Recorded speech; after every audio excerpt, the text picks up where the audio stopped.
Genji 2 is an action game which is based on Japanese history. Being based on history, the stages of the game will also be based on famous battles which actually took place in ancient Japan. So here's this giant enemy crab. Oh, we don't need a long intro because it's going to be a long episode. No, it's not. It's not. The longest it might intro. not be. We could just be like, we could just list titles and then close it out in 5 minutes and walk away. We'll fix it Happy in post. 100th episode. We'll fix it in post. I'll just like add in somebody else's YouTube review every time we name a thing. And No, then just we make kinda it shove that a in there. super long video. We just say the name and then we upload us playing the entire game unedited. No 10 hours of our favorite games. Zero audio for this. We're doing it. That would be not even funny. Our favorite That'd be games, terrible. but every time we say Guilty Gear, all of Toy Story plays. No, all of the story mode for Guilty Gear plays every time we say Guilty Gear. Oh no. Turn it off. Isn't that crazy to have like a favorite game and I refuse to do this? I refuse to learn any of the lore outright. I'm not doing it. I have learned a little bit of it, but not much. Didn't you watch the show and the movies and the in-game movies and the story mode? I watched the in-game movie. I fell asleep during part of it. I haven't watched the anime though. Oh, I'm pretty sure we all watched the story mode and everybody except Jacob kind of tuned it out. I'd already seen it I too. know I That was did. the best part. Oh, Like, I was the only one still paying attention after 30 minutes. whatever. Guilty Gear's still my favorite game. Welcome to the Giant Enemy Crab Podcast. Hey! Hey, can I get an A from Strider? No. Oh my God, always problems. Well, I'm your host, Fliz, and today we're talking about our favorite games on our 100th episode. 100 episodes. You know what's funny is every time I look at like, when does a podcast become successful? The goalposts move every time. Like at first it was like, after 20 or 30 episodes, you're doing better than 99% of them. And then I checked last week, it's like after 125 episodes or 3 years, you should be doing fine. I'm like, okay. It's 20 or 30 episodes from now at all times. Yeah. It's just one time we went to Yosemite as a class. And like our teacher screwed us because we never told us. And also we're children, so we don't understand like distance. And so he's like, we're going on a hike. And he would just go, hey, the end's just around the corner, guys. And he'd do that like every 20, 30 minutes, walking straight uphill. What a nightmare, man. It worked. It really worked, though. Got my fat ass up around those hills. I'm joined by my two wonderful co-hosts, KylarEmiya Hello. and Strider. Hey. And like I said, favorite games this week. 100 episodes. That's kind of crazy. Thank you, gentlemen, for being here. Thank you for listening. Thank you, everybody, for doing all that you do. This has been fun. We do this not for money, not for fame. We do this because I force them into my creative hobbies. It's pretty dope. It's pretty dope, says the man who forced the other people to be here. Yeah, I'm kind of addicted to creating things regardless of quality. I get angry if I don't like make something. It's weird and probably not good, but we're here anyway. Cool. Let's get started with our favorite games. What y'all got? I guess I'll start with one of my favorite games being Halo. And this is just Halo like as a franchise. No particular one because there's a lot of good Halo games. There's also some bad ones. Yeah. Oh my God. We don't talk about Halo 5. But no, Halo for me was like a defining moment in my gaming experience. Because there's very few series for me that have been able to capture me as well as Halo. Because like these guys know me that I know Halo very well. I'm a huge fan of the series. I've read so many of the books. He read the books. Yeah, I literally have the Halo encyclopedia sitting next to me. So it's something that I've loved for a really long time. And I can't really put like a favorite one for me out of the Halo series. If I had to pick, it'd probably be either Halo 1 or Halo Reach. And then like ODST is also just really, really well done. But it's definitely a game and one of my favorite shooters that I've enjoyed and I'm always excited to get new Halo games, no matter what they are, even if they're not great. I'll play them. It's one of the few exceptions where I'll be like, I guess I guess I'll get it. I got to try it. I owe too much to that franchise for how much it's given me to not give it a try. And I've owned pretty much every Halo at this point. It's kind of weird to be, because I never had an Xbox, but I knew Halo was always like the jam for everybody. And it's just kind of weird to see something so I played a couple of them, but I never had that attachment to them. I was a PlayStation kid, so. Oh yeah. Like it's such a cool experience when I was playing the game, and even from the very first game they introduce you, because by this point I was very young when I first played Halo, and I played like a lot of kind of more adventure games that aren't very like story focused or anything like that. Stuff like Rayman and stuff, where just kind of like, you're just trying to get past all the difficulty and like jumping around and stuff. Oh yeah. Halo was my first experience where like they introduce you as like, you're just him. Like you are that guy, Him. Yeah, you are John the Master Halo. Chief. Everyone like respects you, right? And I fell in love with the Master Chief, with the character. And then what was really cool is once I started getting into the books, and some of the books, I've talked about this before, go through the events that you play through in the game. And I just thought it was such a cool concept of like how I get to read like how the Master Chief himself handles all the things that I went through and all the struggles that I did and how he solved those problems was just the coolest thing to me. It's still something that sticks out, and I still remember to this day. You must have been so happy with that TV show. I hated that TV show. Oh my God, dude. No, but like even then, like I've learned so much of just like the history of how John, Master Chief, like got to where he was, the story of how Cortana got to him through like Halo Reach and even the other books. And I've just followed the series for so long. And then Halo 5 happened, and then I just didn't care as much anymore. But Halo definitely for me is one of my favorite games of all time, for sure. I don't think you're alone in that. I think Bungie did Halo, yeah? Bungie and 343. Mm-hmm. When 343, I think. Yeah, I guess Destiny's cool too, but I know everybody is like, Bungie's living off that Halo name a little bit. Yeah, definitely. Well, cool. Strider, what you got? Well, hold on. Before we're done with Halo, I want to ask you, what is your favorite moments from the Halo series? Oh, my favorite moments from the Halo series. Because the moment I always think of when someone says Halo is current objective survive, the end of Reach.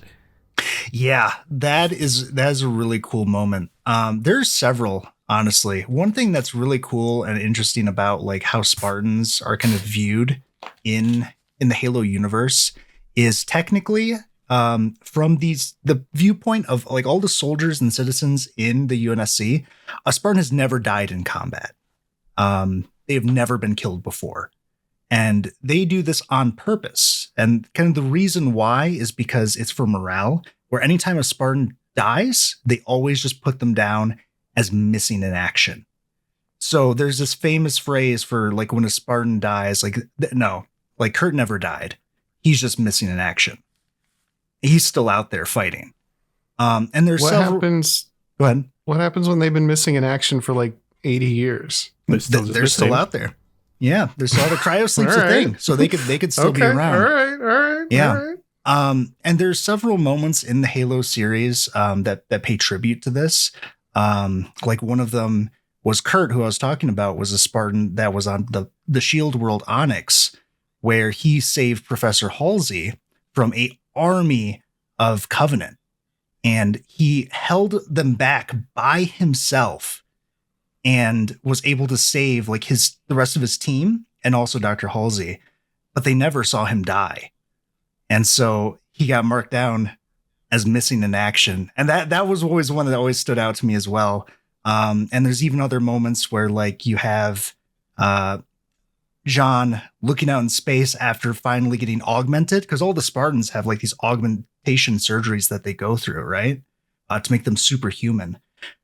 What most people don't realize if you only play the games is that the fatality rate of that is extremely high. Most of the time, you just straight up die. Like your bones will just kill you inside your body because they're just too strong, and they will like grow and just warp your body into just mush. And if you survive that, you don't escape, like you don't get to live your life. They turn you into like a Oni operative to use your mind, because by this point you are so much more intelligent than other people that they still have a use for you. Like hearing the story behind like why John does what he does and about how like all the sacrifices that the Spartans go through to kind of like be the people they need to be to save humanity is like some of the greatest moments that I have for Halo. And that's why I really hated Halo 5, where they just marked him as a criminal because he just wanted one thing. Oh my God. But yeah, those are my defining moments for Halo, is like the sacrifices and like the things that they do to be who they need to be is just like an awe-inspiring thing.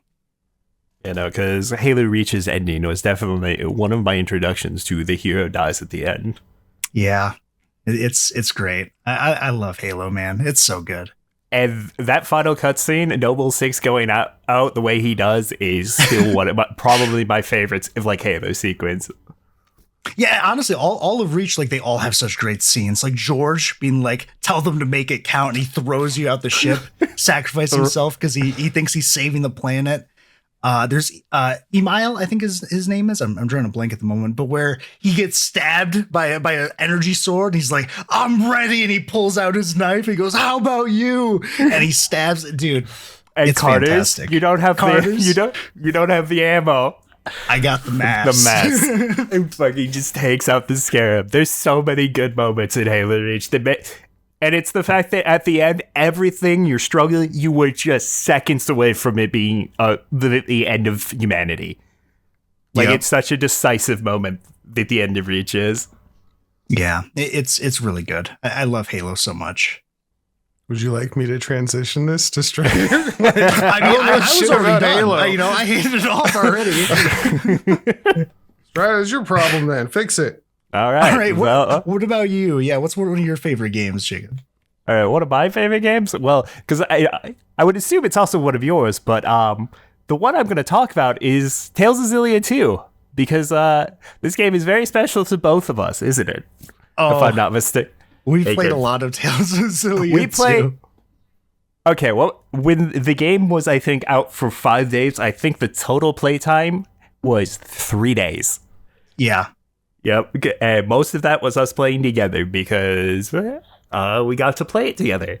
And there's quite a few moments throughout that game that I will always remember, including one of the greatest moments I've ever seen in a game, where you went, "We've got this. This is the one." And we lasted 2 seconds. That attempt lasted 2 seconds before we instantly lost.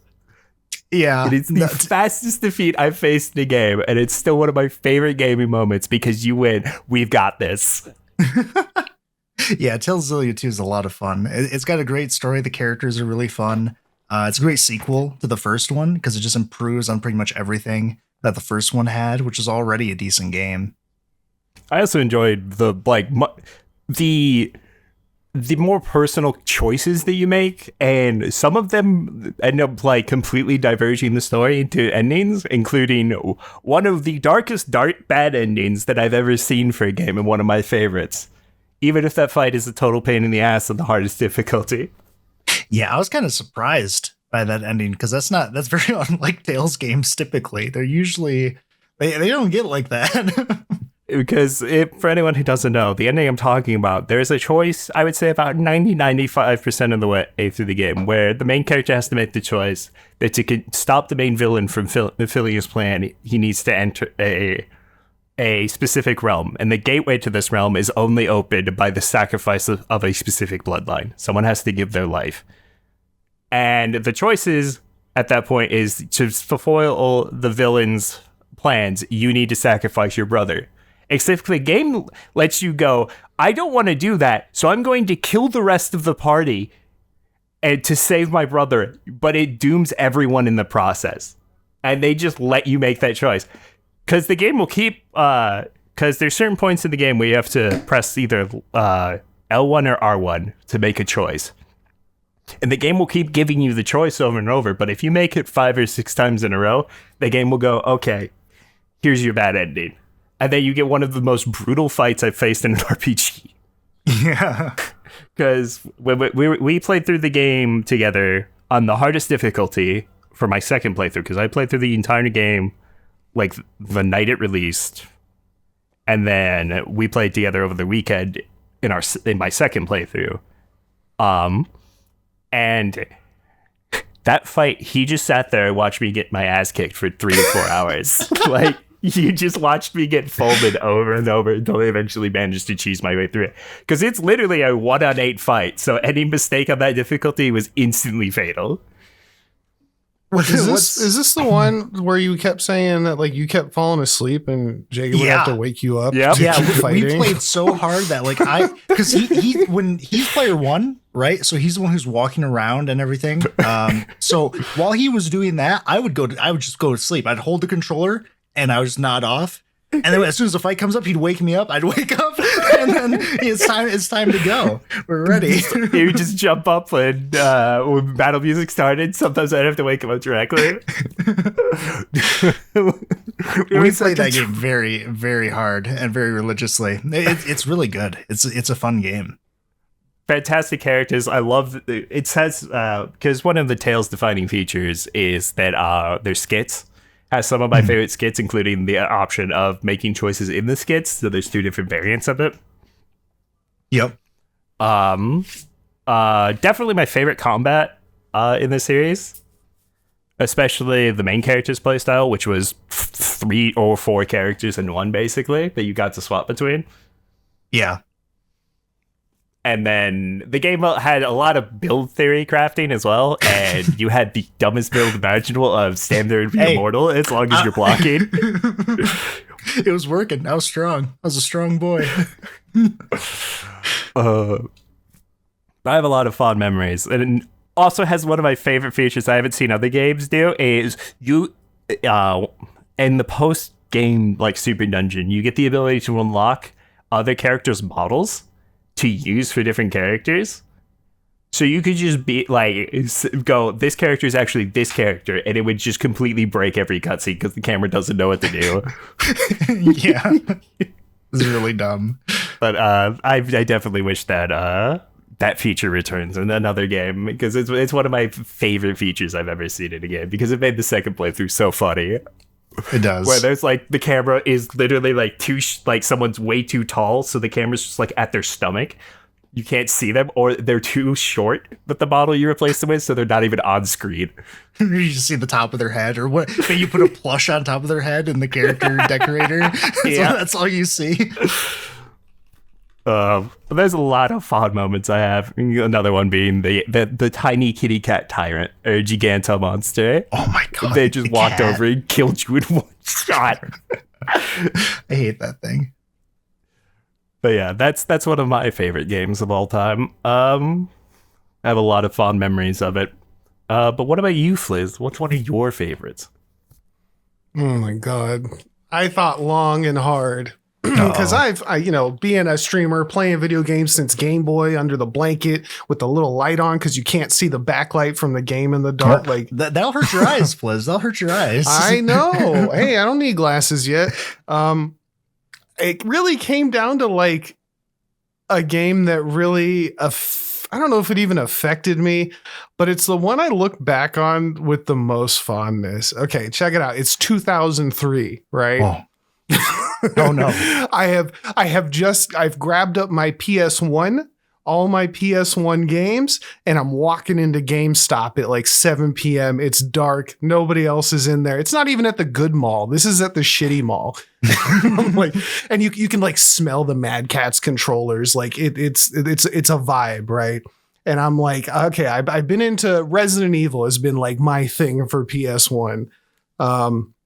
But what am I going to do with this PS2 now that it was a little late to having one, but it was a choice of either a dog or a PS2, and I took the dog and then later got the PS2. Doesn't matter. I'm looking through the shelves and I'm like, what's like Resident Evil? What's new? And, and I find this game and it looks like Resident Evil in space.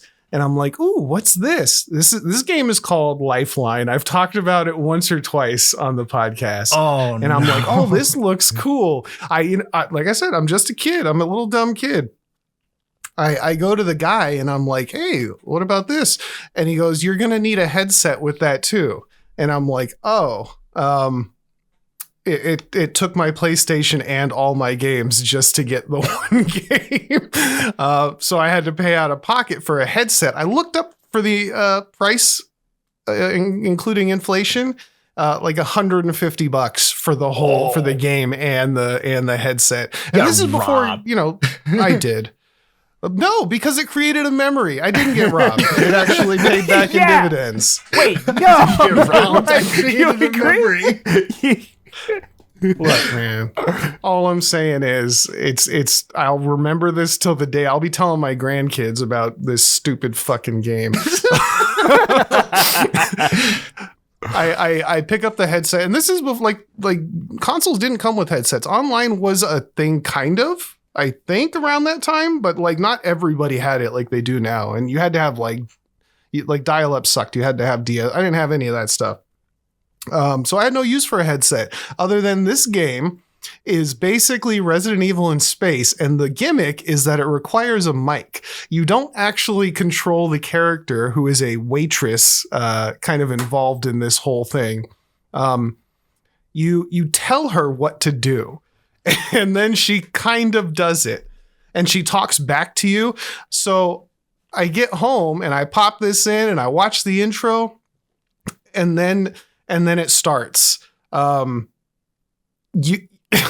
can't tell you how many times I asked her to take off her clothes in various ways. Somehow she understood that I was like, get naked. I'm not doing that. She understood all that just fine. The problem is this game was like not really made for American audiences. And so you could tell her like turn left and she wouldn't understand. You're in the security guard place and you're kind of looking through cameras and you're guiding her through this area. She wasn't a very good listener. So basically I like every time I think back on this, I think to my mom who is downstairs, who must have heard me. I was screaming and crying, like, listen to what the fuck I'm saying. Pick up the gun, go out the door. I can't do that. What do you want me to do? Say that again? I'm like screaming to make this work to the point where I'm laughing and crying at the same time of how absurd it is to just be like alone in my room in the middle of the night screaming by myself at this game. It turns out that because I guess I have to say that whoever like did the American translation, like something happened where, and I only found this out years later. I actually beat it as a child, like. I don't know how I did that. I found ways to make it work. I didn't find out this way because it never crossed my mind. But apparently people have played it later on in the years. And it works really, really well if you use like a racist Japanese accent while you're saying English words. So and I'm doing this, but instead of hello, you'd be like hero, and then it would answer you. I don't mean that. I'm just saying it to get the point across. And so if you go look it up online, like there's compilations of people having to do this, and there's compilations of people screaming at this game trying to make it work. Like, I don't think, like, I was looking it up. This game got like a 1 out of 5 from GameSpy. It got 4 out of 10, 4 out of 10, 3 out of 5. Like, this is not a good game, but just the image of like, there's something so nostalgic to me. Just screaming in the dark video game. I wish I could, I don't even remember the plot of it. But I know that I've looked up how to play it again. It's not on Steam. And what's really weird to me, and maybe you guys know of other things, but there isn't too many other games that like really went whole hog with like the voice. The one that comes to mind off the top of my head is Tom Clancy's End War. That was its whole thing. Is that what you do in that game? Yeah, you do. And I would get mad at that game because Time Clan's End Wars is that, right? But it's an RTS strategy game where you command your troops with your voice. So you tell them like go to Foxtrot, and then they would go to whatever point is marked F, for example. The problem with it that I had all the time was you have to be very specific how you're giving these commands, because if you put like words that aren't in there, it can not understand what you're saying. You know what I mean? Like there's not variance in the commands to kind of make it easier. You have to say it exactly how the game wanted you to. It was actually pretty fun. Like an old text game where like you can say whatever you want, but there's a very specific set of words you have to put up to make it do the right thing. Yeah. Yep. And the problem is like there's a few commands, and eventually I would like forget like how certain ones you're supposed to say them, and I would just kind of like try to like ad-lib it, and it hated that. So yeah. What if you're just throwing slang at it, it's like nah. Because it sounded right in my head, but yeah. Anyway, yeah. Go on. Sorry. No, it's just I don't even know if there's too much. Like the game itself is not good. Like I said, it's just that is like my most nostalgic solo game. On paper it had everything I wanted. Looking for Resident Evil like and it's very like it was very, you're shooting monster, or not you, but the waitress lady is shooting monsters. It's kind of a proto Dead Space. But I would highly suggest going and checking out some of the compilations because they're great. Go check out Lifeline. Oh my God. Yeah. If I can find it, I would love to restream this game. But apparently they changed it to make the voice activation work a little better. I don't want that. I want the original shitty version. I want to get mad again. Yeah, I don't think I've ever lost my mind. I understand why it's like that is because they tuned the English voice acting, like voice recognition, off of the Japanese staff members who could actually speak English, but no one it was just they weren't proficient in English. No, it was like second or third language to them. Well, it's probably more they just can't speak English without an accent. Yeah, that's what it is. Yeah, it's fine. Like obviously that's fine, but like when it comes to making it work for the average American, it did not translate very well. So if anybody knows where I can find, I'd have to get like a PS2 and a video card and never mind. I'll just never play it again. And it'd be one of those things where I turn it on and it would just be a nightmare. And I'd be like, I should have just stayed with my memory. Anyway, that's my like most nostalgic. I've never literally lost my mind playing a game like I did with that. It was the best. That's my number one nostalgia game of all time. All right. So yeah, Tyler, what you got next? Oh, I guess I'll do a nostalgia game too, an older game. One of my top favorites, it's a long one. Star Wars Knights of the Old Republic 2, The Sith Lords. Did either of you ever play this game by chance? I definitely did. It was kind of buggy if I remember, but like you could do stuff you couldn't ever do in any other games. It was so immersive. I love Star Wars. You might be noticing the pattern here with me and sci-fi. Space. And yeah, Star Wars Knights of the Old Republic 2. That game is insane to me, even today. Because again, at the time when I had played it, what was so crazy about it is it was an RPG that was so immersive and voice acted. Because by then, like I was playing like JRPGs, which are mostly text based, right? So to have like the characters, like everyone like actually talks to you, and there's so much dialogue, and the voice actors are pretty good in it too. And there's so many options of things you could do, so many different types of you can be, and so many ways to solve all these problems and so many locations. It was insane. And I think it still is insane. I honestly believe this game still holds up. If you were ever like thinking about playing it, I think you really still can and actually enjoy yourself.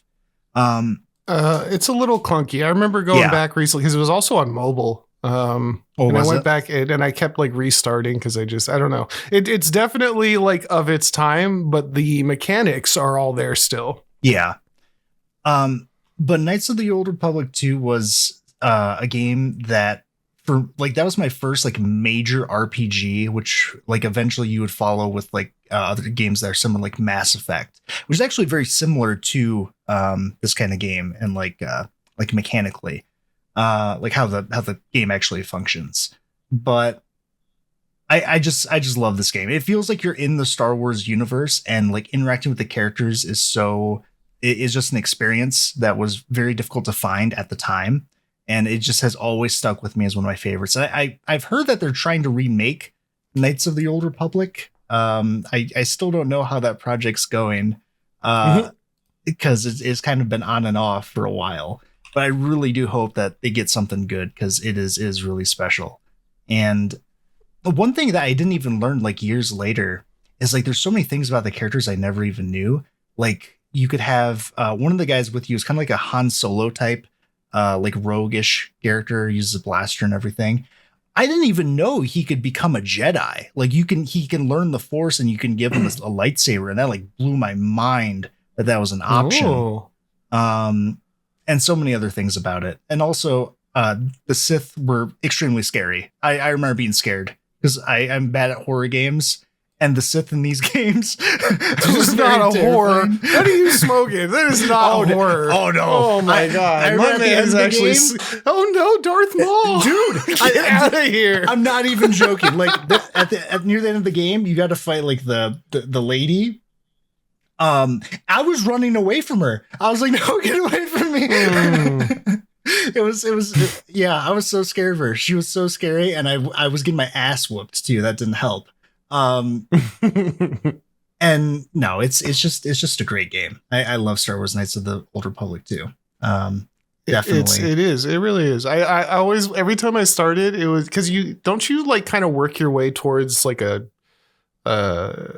certain class. Like you could be a shooty guy, or you could be a Sith, I guess, or a Jedi. Yep, and there's different force powers you could get, and then you could also change it depending on if you went towards the light side or the dark side, which would unlock different powers. There's all of that. Yeah, it was very open-ended. I always went with the dual lightsaber. It was kind of frustrating though, because like the way the combat works is it's like you just choose a target, and then your guy just kind of like auto battles him, and then you choose like what type of attacks you want to do. I swear the game had a vendetta against me because I would just miss all the freaking time. Like I did too. Often. No, I did all the time. I remember. Yeah, I specifically remember being like, I should be so powerful with these cool things I've been working towards, and I can't hit shit. I would just spam flurry to just spam as many attacks as possible. It's like, screw it. I'm just gonna start swinging my arms, and if you get in my way, that would be my strategy. Oh no! Such a great game. Except I remember being very frustrated because I was very young when I played this game, and it was not very obvious to me what I was supposed to do at times. So I would just wander around for hours and hours trying to figure out what I'm supposed to do next. So I had the same thing, except I'd get frustrated because it'd be like, here's a computer you can hack, and I'd be like, oh, I guess I need to upgrade my hacking skills. Better start a whole new character because I didn't put any points in that. And then you do that, and then you go, well, here's a guy you need to talk. Oh, well, I need charisma for that. I better start a whole new character until I can find out a combination that lets me do everything. And you can't. You just got to play it multiple times. Yeah. Yeah, you do. But yeah, that's one of my favorite little retro games to go along with yours. What's another one from you, Strider? Another one of my favorites is Xenoblade Chronicles X, which originally came out for the Wii U and was the entire reason I got a Wii U in the first place. Because I saw the trailer for it and went, I need a Wii U now. Which is I'm the only person to ever say that sentence in the history of mankind. No, all those other cool games for the Wii U, like Donkey Kong. Yeah. Danky King. Indeed. But so I went out, bought a Wii U, fired it up, and very quickly fell in love with Xenoblade Chronicles X because it was my introduction to the Xenoblade series. The first time I didn't realize it was a series at this point. I didn't know about any of the older games, Xenogears and Xenosaga, or even Xenoblade Chronicles, the other Xenoblade Chronicles. I just thought the X made it sound cool. But no, I ended up playing because of all the games I've played, I think Xenoblade Chronicles X has my favorite world to explore. Because the premise of the game that it opens up with is the Earth is caught between two alien races are basically having a war throughout the entire galaxy, and one of the battles takes place literally at Earth. Like, so humanity knew about this in advance and launched a bunch of arcs, basically carrying people to try to find another planet to live. And almost all of them are destroyed before they're able to leave. But one of them, which contains what basically they built a city to land on a planet once they found it, known as New Los Angeles. And they couldn't find anything for 2 years. And then after 2 years, one of the alien races caught up with them, the Ganglion. And they end up shooting down and causing the ship to crash land on a planet, which is known as Mira, which is where the game takes place. So the entire world you're exploring is like made up of 5 distinct regions, which all have different themes going, but everything's very alien. And this was also my introduction to Xenoblade, where I found out that they do the thing of there's just enemies of varying strength everywhere, because they kept the tradition that apparently they've ever kept up to this day of you walk outside, go 5 feet, and right there is one of the strongest bosses in the entire game, and he aggro's on sight. and I died, and I was like, oh. So this is it very much set in the feeling of, oh, this game's gonna beat my ass, and it did, because it turns out this game doesn't explain basically anything, at least the original Wii U. So a lot of it was me trying to figure out like how this game plays through trial and error. But I love that trial and error experience, and the soundtrack is an acquired taste, I will say.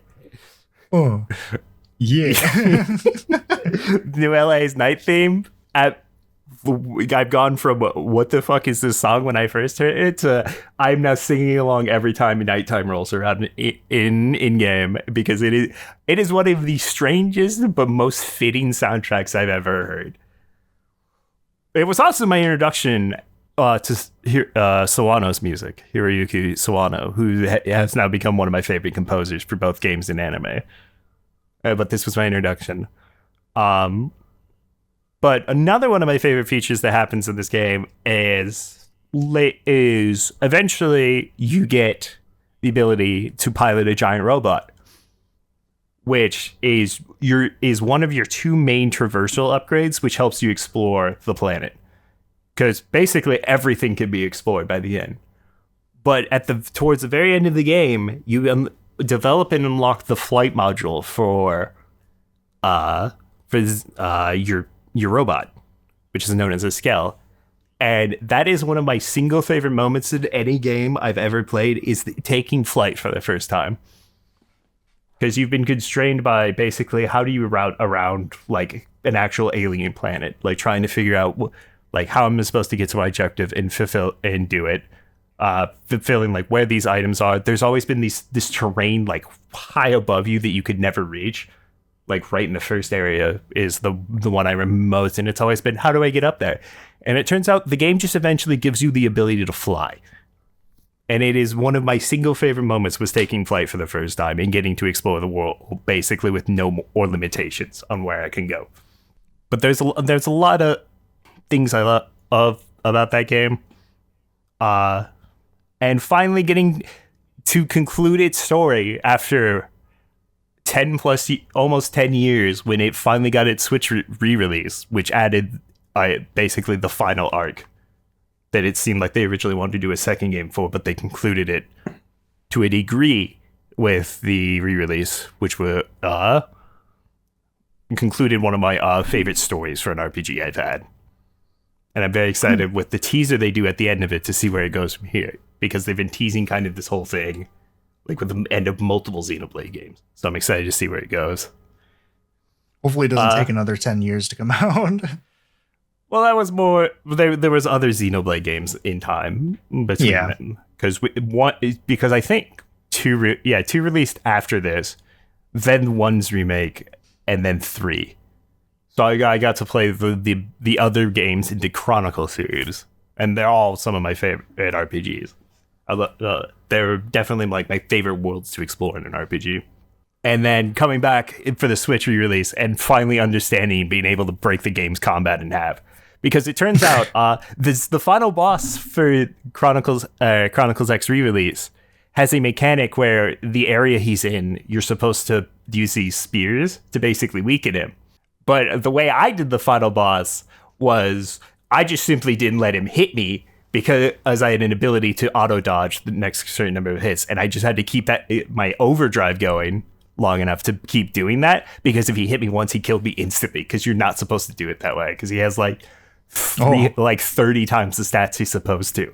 So I just simply went, I'm going to just do this my way. And then I didn't figure out I did it wrong till after I beat the game and looked up what people were saying. And it turns out I just stubbornly refused to do it the intended way and accidentally just went, I'll just perfect the final boss, because if he hits me, it's over.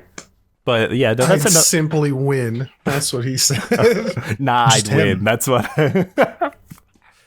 But that's another one of my favorite games. But you got any more favorites for us here, Fliz? Nope, I'm done. Just kidding. Since we're talking about RPGs, I wasn't going to talk about this one, but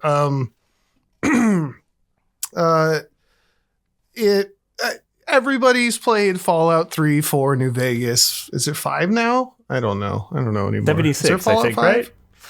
76, whatever. Fallout 2 will always be like one of the greatest games I've ever played. It's tough to get into. It's the first 1 and 2 are not like the other ones in like the first person shooter with VATS and all. Like, you do have VATS, but everything is in this like hex-based tile combat RPG situation where you take turns based on how much energy you have left. So a lot of people kind of give up right at the beginning. They're like, nah, this isn't for me. And that's totally fine, because the combat does get better once you understand it more. But like, that's not the point. I'd never played a game up until I played that. I didn't even play it at my house. I played it on a friend's PC because I didn't have a PC, and it was a burned copy of it. I'd never played a game where just like stuff happened. Like, yeah, there's little dungeons, I guess, where you go in caves and kill mole rats and this and that. But like, you'd explore the open world once you got out of the beginning training. Like, once you get out of that beginning training camp, you can just go wherever. And I mean, it's up to, whether you can survive or not. But the idea that there's all these little, like, you can just randomly run into dog meat. Like, you go into the map, and every time you move somewhere, there's a chance. It's like a traditional like JRPG where you move along the world map, and like sometimes you'll get sucked into a different screen, and then a thing will happen. And it's always like the game is just so full of these cool events that I don't know if the newer games really have it the same way. Like, you go find NPCs and talk to them and stuff, but this one kind of threw random stuff at you all the time. I'd never played anything like that before, and it kind of blew my mind. Like, there's a kid in the first town you go to who pickpockets you, and you can just shoot him dead. And he's Oh, that And I know explains so much about you. Oh my god. Oh my god. Well, and if you do, but I mean, you can do that, but then you get labeled a child murderer. I didn't do it personally, of course. But No, I did. I absolutely did. Because I remember going to PE class the next day and telling my best friend, like, yo, I killed this kid. And then, like, every other town knew I was a child murderer and, like, on-sighted me. Every civilian everywhere just tried to kill me instantly. So I had to save scum. But like there's like you can meet a guy, you can rescue him, and he's like this tribal guy. He's Sulik. He was like my favorite character. And all the little cutscenes are like these clay puppet heads that like talk. It's all voice acted.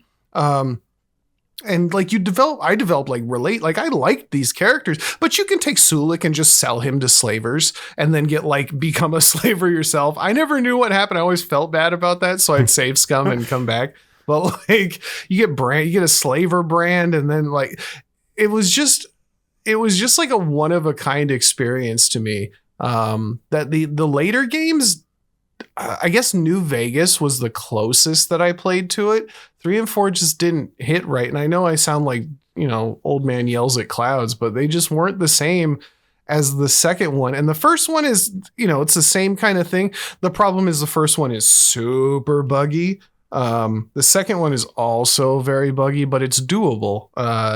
You get soft locked a lot. And I don't think there's a game that I've replayed as much as Fallout 2. Does 2 have the thing where if you're too stupid, no one can understand you and you can't understand what anyone's saying? Or is that just one? Possibly. I never made a stupid character because I was doing the same thing in KOTOR where I was like, speaking of, they canceled the original remake they were doing and they're starting on a new one that's supposed to be out by 2030. So who knows? I always tried to make characters because I always wanted to hack stuff. And so I always jack points into computer science and charisma. I wanted to talk my way out of after my first playthrough because I knew where this cool rifle was that would and you always aim for the eyes because that was like the number one and people would just explode. Like I should not have been playing that game, but it was just little dudes on a screen. Like, what do it was whatever. I love the series. I don't quite love the other games, but that one, man, it just has all these special memories for me. And like I said, it's the combat, the first training area, like the first area you go into is really not well done, in my opinion. You're like diffusing traps and kicking ants, and it's like harder than it needs to be. I don't know why it's designed that way, but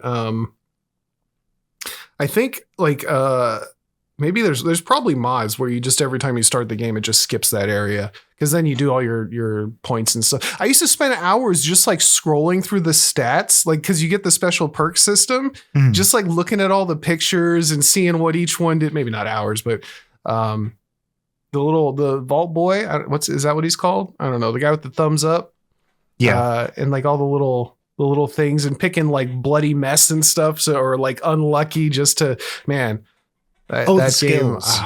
The skill. Well, you had skills and you had perks. Mm-hmm. I think they took one of those away. I don't know.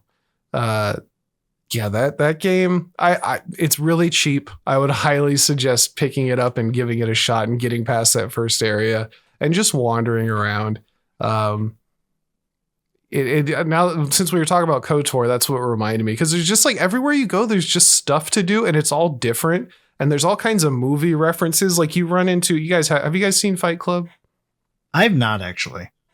Okay. Well, and anybody's listening, there's a point where you run into like a bunch of people and they're standing around a dead guy on a table chanting his name was Robert Paulson. Which is, I don't know. It was just cool. And yeah, I saved scum like hell in that game because in that one, your friends, your little compatriots, they die all the time. I could not keep dog meat alive to save my own life. Or his.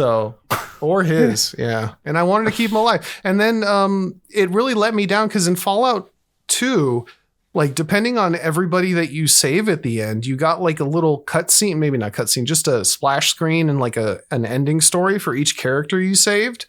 And And when I say buggy, like one of the characters I saved, his splash screen popped up in the ending, and then it popped up in the ending, and then it popped up in the ending, and then I was like, all right, I guess I don't get to see the endings for all my other characters.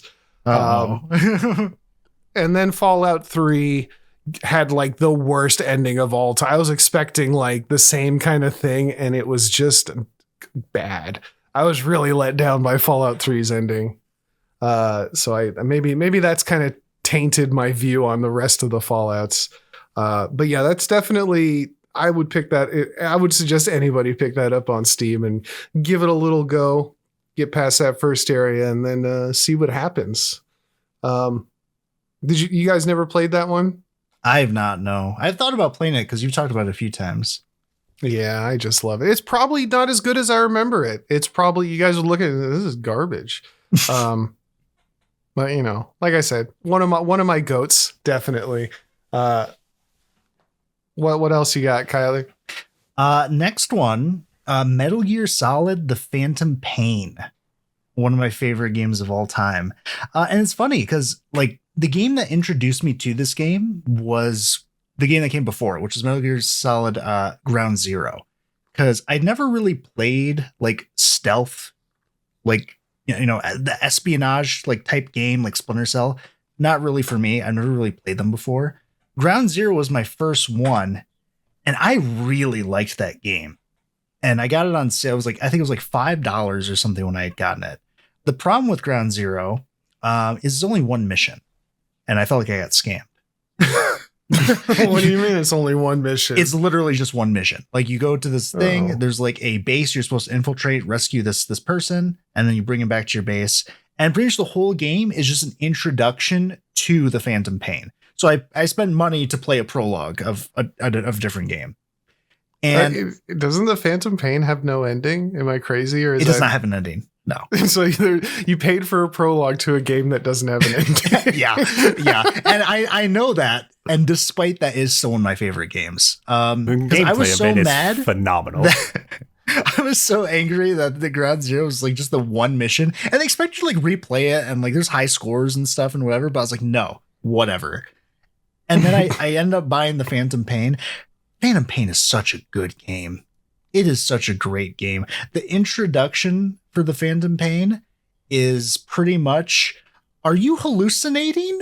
Crazy, or is this actually happening? Because there's just wild stuff. Because I've never played a Metal Gear game before this. So I didn't know, like, you know, I was expecting like Call of Duty, Splinter Cell type gameplay. Giant flying whales made of fire was not on my like. I was like baffled. I was like, what am I looking at? What is happening? So right off the bat, I'm like just like enamored by what is happening on the screen. And it goes from that to like what I expected it to be, which is like a actual like, you know, espionage game. But the way that they do that is Ocelot just like goes, you know, get out there, like fly, let the legend come to life. And he leaves and you're just in the middle of the desert. Like he just pointed you in a direction to go. And that's when I realized, oh, this is an open world game. How does that work?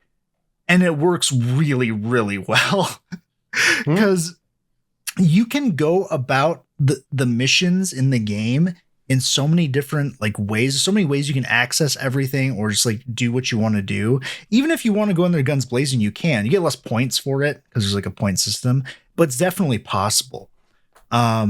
And there's so many cool gadgets in the game that you can unlock to like accomplish your objectives better. And there's like skill checks on whether you can like land the headshots to knock people out. Along the slowdown system, if you get spotted, to maybe save yourself if you can. And what's really cool about the game is it's so fun to just experience yourself getting better at doing those things. Cause I was bad at it. I was not very good at the game. And as you play through it, the enemies get better.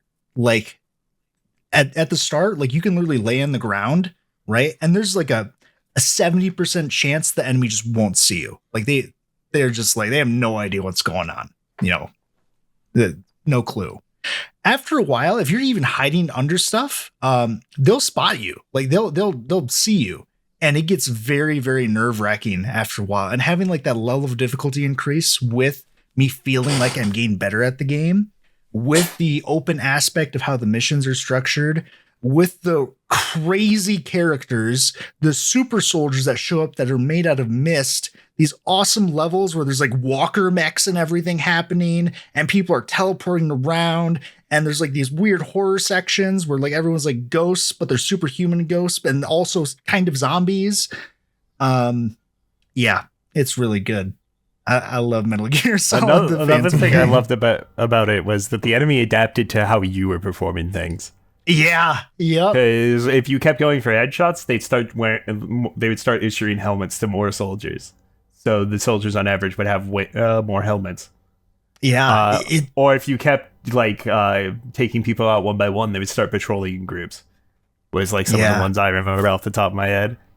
Dude, it's a fantastic game. Honestly, like I recommend to everyone. And that's the unfortunate part about the Phantom Pain is like there actually is no ending, which sucks because you can look up what the ending was supposed to be, what the proposed ending was, and they teased it very well for like what was going to happen, what it was going to be. And I really wish they would have given Kojima the time to finish the game. Because it's definitely for me like one of the best games ever made. I absolutely adore the Phantom Pain so much.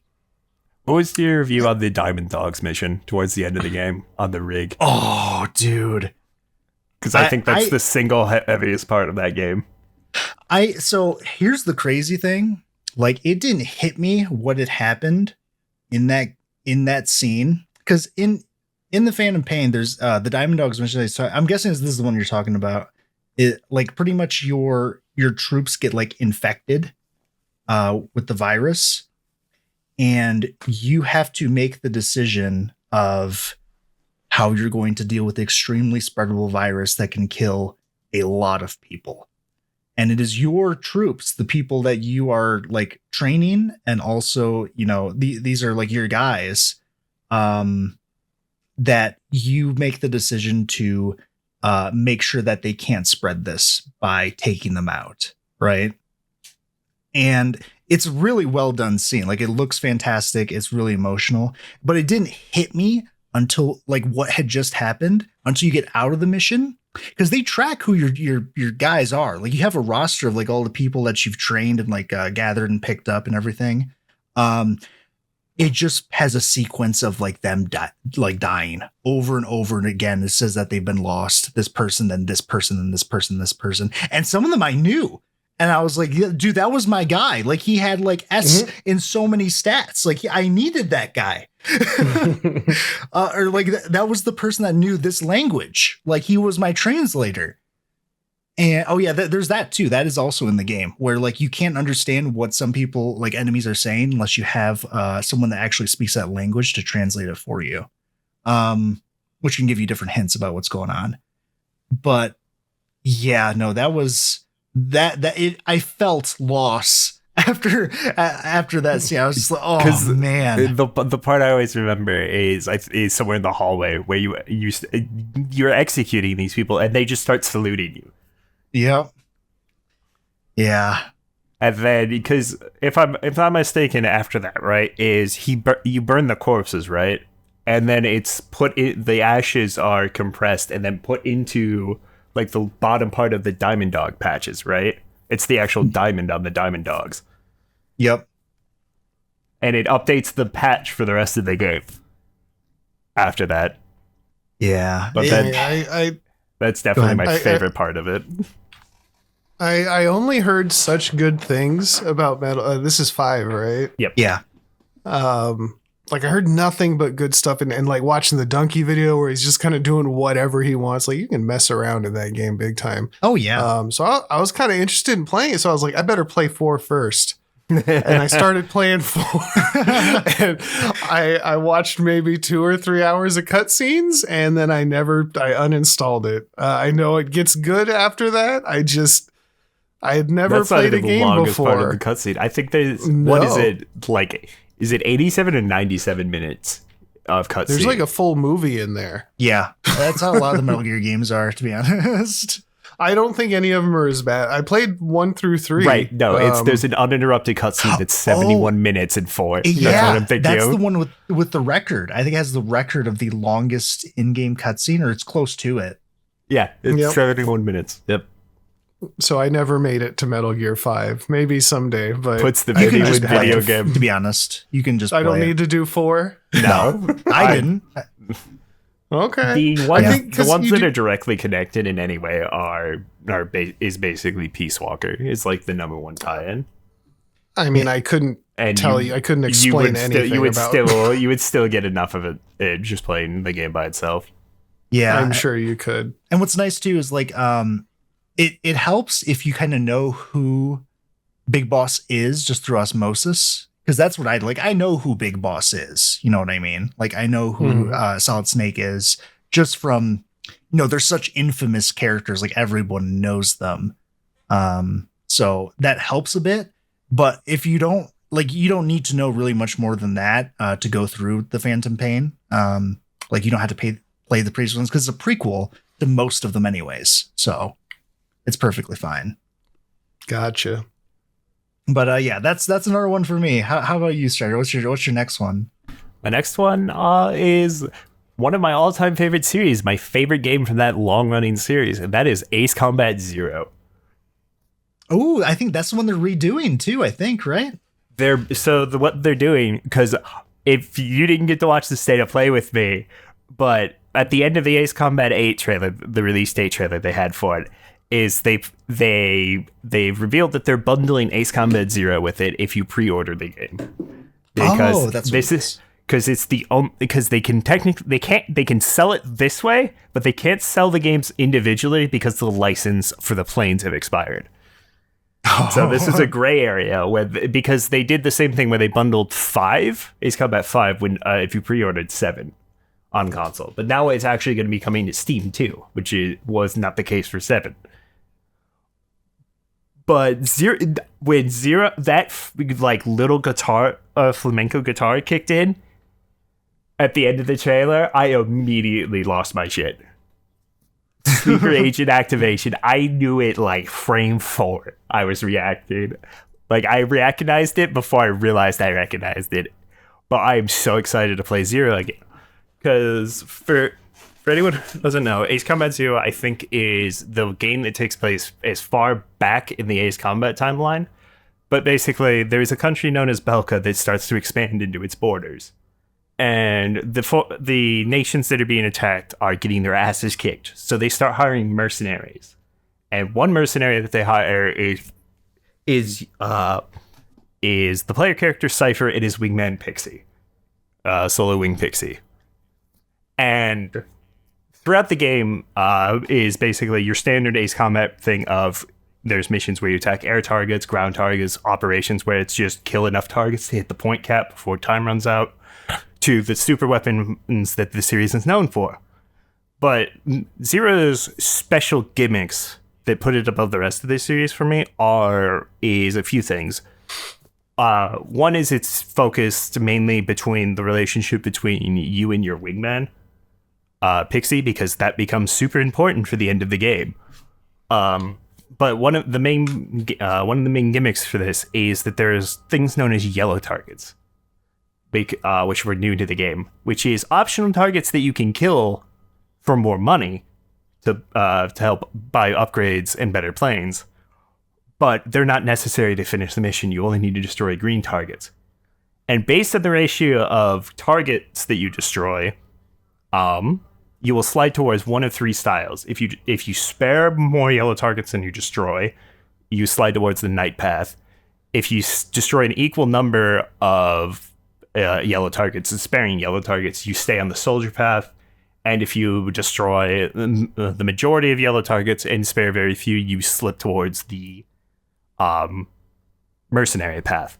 But the path will determine at certain points throughout the game. There is what Zero does uniquely is that there's enemy ace squadrons. Because normally there's 1 or 2 groups that you go against throughout the entire game. And there's 12 different groups you'll fight throughout the game, depending on which routes you're on. because they're the main thing that changes between each route, including at certain points where you choose between 1 of 3 missions. But the different ace squadrons in this game have their own intros and their own like fighting styles. Like some will have hypervelocity missiles that are very hard to dodge once they've been fired, to just like a giant group of aircraft that are all stealth fighters, so you can't see any of them on minimaps and they just swarm you. But it helps to have replay value. But the ace fights in the Ace Combat series are some of my favorite parts of that series. And then towards about mission 12 is Belka's about to lose the war, so they do the unthinkable, and they detonate 7 nuclear weapons on their own territory, which immediately brings the war to a halt.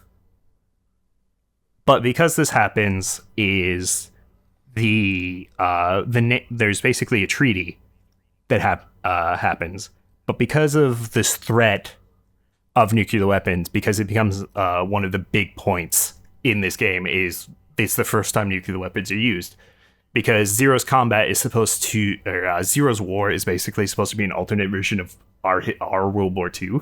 Basically, there's a lot of parallels to it. But after this there's a terrorist organization that forms, known as a World with No Boundaries. But in response to the detonation of these nuclear weapons, your wingman defects at the end of Mission 12. And so for the last third of the game, you're fighting a world with no boundaries. And this penultimate mission is you launch an attack on a facility known as Avalon Dam, which contains a V2 experimental nuclear missile, which is in our the first MRIV capable missile in the Ace Combat universe, which is it can separate into multiple smaller missiles to basically nuke multiple targets. And you're basically trying to stop it. But at the very end of the game, after you by the time you finish mission 17, everyone but you has been shot down. And then the missile, it turns out, is about to be launched anyway, because it turns out they have a backup launch facility or controller, and it is your wingman from the beginning of the game. He is piloting an experimental fighter known as the ADFX-01 or ADFX-02, because it has all the weapons. And it starts the final mission, which is a one-on-one fight with your wingman, who you built up. It's the only character that really gets development throughout the entire game. And the fight with Pixie is my all-time favorite climax fight, because it has distinct phases, which is unique to the Ace Combat series. Because normally it's just kind of like you just fight the ace until you win. But in this, there's distinct phases where every time you go through a phase, you break off one more experimental weapon of it. And then by the end of it, for the final phase, is the nuclear missile gets launched, and you to stop it, because you have to shoot down your wingman, and the only way you can do that is you have to joust it, because it basically has a defense mechanism from ECM where only missiles that are fired directly head on have any chance of hitting it. So you end up jousting him over and over in basically climactic dogfight. And this is and Solo Wing Pixie, it has one of my favorite voice actors of all time, of Johnny Young Bosch. It's one of his first voice acting roles. Or not Johnny Young Bosch, Yuri Lowenthal, I think. And it's one of his first roles. But it's always been one of my favorites. But it's one of my favorite. It's my all-time favorite fight in the Ace Combat series. And the soundtrack that plays Zero is probably my all-time favorite soundtrack. But it's the story and the climax of Zero that puts it above the rest of the series for me, including it containing my favorite game track of all time, which is Zero. But does it have JPEG Dog? That's true. It does not have JPEG Dog. Ah, my world is turned upside down. Oh no. Yeah, because Zero is part of what is known as the Golden Trilogy, various combat, because the vast majority of fans consider 4, 5, and 0 to be the best games in the series, and it's just kind of which one is your favorite. From the most part, it falls into one of those three. Which one did I play? You played 7. That's not in the trilogy. Yeah, I don't think it would have mattered. I watched you play that game. What? What's wrong with it? That guy told me he'd make me a Thomas the Tank Engine skin. The amount of And then times I that watched one- you just dive straight into the ground. Yeah, Ace Pilot. Yeah, that is one of my other favorite the games of all time. What about you, Fliz? You got any more for us? I had some other ones, but now I'm kind of bored of thinking of those. So I'll have to pull out. I'm still going with nostalgia, man. I'm just on these games that like stick out to me. There was a time when I was an actual streamer. Oh. And there was one time I did a 24-hour stream, and the fucking Strider over here was like, "You're playing this," and I was like, "Okay, let's check it out." And he gifted me. I'm pretty sure you gifted me Metal Gear Rising: Revengeance. And I had tried this game. It was free on PS3 with PS Plus, I think, or I don't know. I tried it once a long time ago, and I was like, all right.